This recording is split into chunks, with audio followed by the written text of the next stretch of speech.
My name is Annabella Schatzman, and this is Underrated Woman.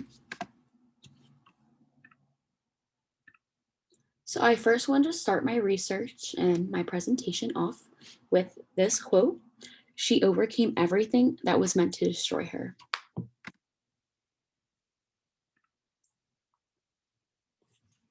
So the reason for my research: men have a stronger representation in the workforce than women do.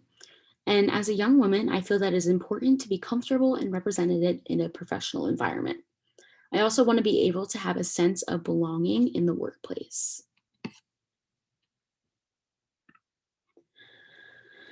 So, women in history.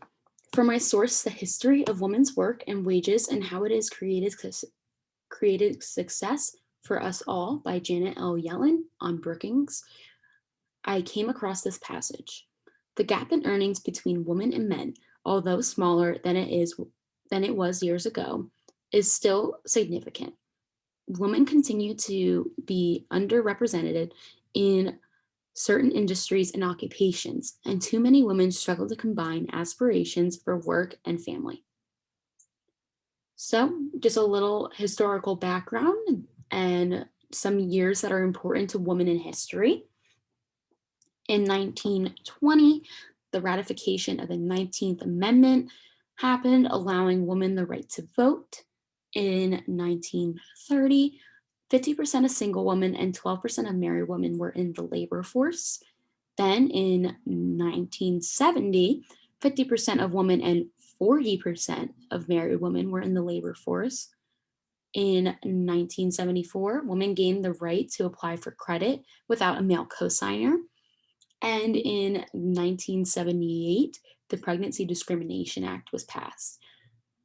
The Pregnancy Discrimination Act is defined as the following: the PDA forbids discrimination based on pregnancy when it comes to any aspect of employment, including hiring, firing, pay, job assignments, promotions, layoff, training, fringe benefits such as leave and health insurance, and any other term or condition of employment.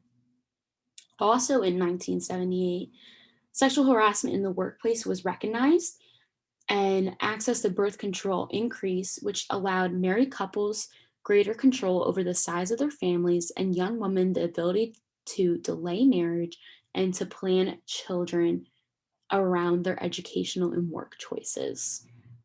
I thought that the Pregnancy Discrimination Act was very interesting because we have not discussed this in our course this semester, and I feel as though it is something that should be mentioned or discussed because it is a big change for women.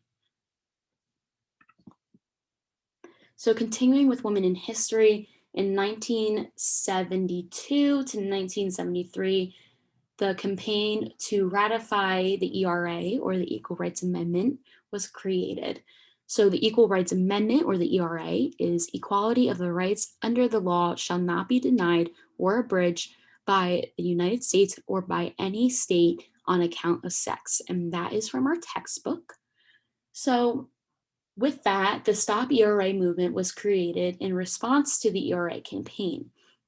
The Stop ERA movement was supported by men and women who believed in traditional roles, such as the man is the only breadwinner and the woman is supposed to stay in the home to take care of the house and children. It was also funded by corporate leaders and upper economic class people who did not feel the ERA fit into their beliefs, such as economic beliefs and political beliefs. Women were coming along so far, and the Stop ERA was putting up a wall from continuing the progress that has already been made. With that being said, the ERA was never ratified. So, some data and statistics from my source, Women in the US Workforce, from Catalyst. Diversity started to grow and is continually to fill in the gap of diversity in the workplace. Something that was very interesting and caught my eye was that women have been earning more degrees than men. So, with that being said, more women have been earning bachelor degrees than men since 1982. More master's degrees were earned since 1987, and more doctorates since 2006. So, why are women more underrepresented than men in the professional world? Women hold more management positions than men, which I thought was also very interesting. In 2019, women held 51.8% of all management positions. And then something interesting that I came across that is actually very sad is that women in the United States earn approximately 82 cents for every dollar earned by men. So, challenges faced by women. This is from the article Discrimination, Women, and Work Processes and Variations by Race and Class by Susan Y. Ortiz and Vincent J. Rosigano, written for the Sociological Quarterly in 2016. These are just some things I pulled from the article itself. So, women face discrimination in the workplace due to their gender, race, social class, and or religion. Inequalities continue in the sexual division of paid and unpaid work. Mothers in the workplace are more likely to be judged harshly and are seen as less dependable than their male counterparts. Women are often seen as sex objects rather than professional employees. And a quote that I pulled was that depending on the sample used, 16% to 90% of women working experience sexual harassment in their lifetime. All right, women in leadership. This is from my source titled Above the Glass Ceiling: When Are Women and Racial Ethnic Minorities Promoted to CEO by Allison Cook and Christy Glass. This was written in 2013. A quote I pulled from this article is that 19 Fortune 500 companies are currently headed by people of color, and 21 are headed by women.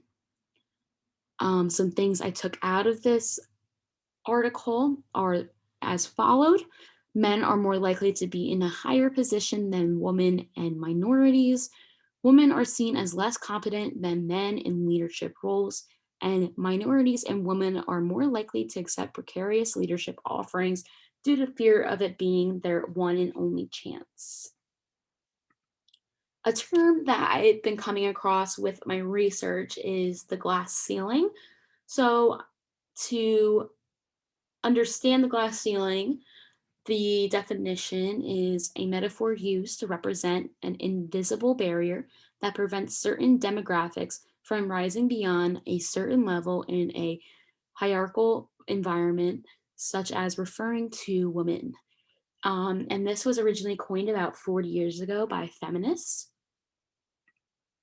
Now that we better understand the glass ceiling, I wanted to take a minute and talk about this remarkable woman, Rosalind Brewer. She is the third African American woman ever to become CEO of a Fortune 500 company. So, a little background on her: in 2006, she became the vice president of Walmart. Then in 2012, she was named CEO of Sam's Club, becoming the first woman and first African American ever to lead the membership only warehouse company. Sam's Club and Walmart are actually the same company, they're owned by the same group, except Sam's Club is a membership only, while Walmart is open to the public. In 2017, she became the group president and COO of Starbucks. And then just this year, in 2021, she was named the CEO of Walgreens Boots Alliance. She has made many strides in her career and is paving the way for many women. And to end this presentation, I wanted to end it with a quote by Rosalind herself. She said, I want young girls to realize that the possibilities are big. They can be race car drivers, they can be astronauts, they can be CEOs.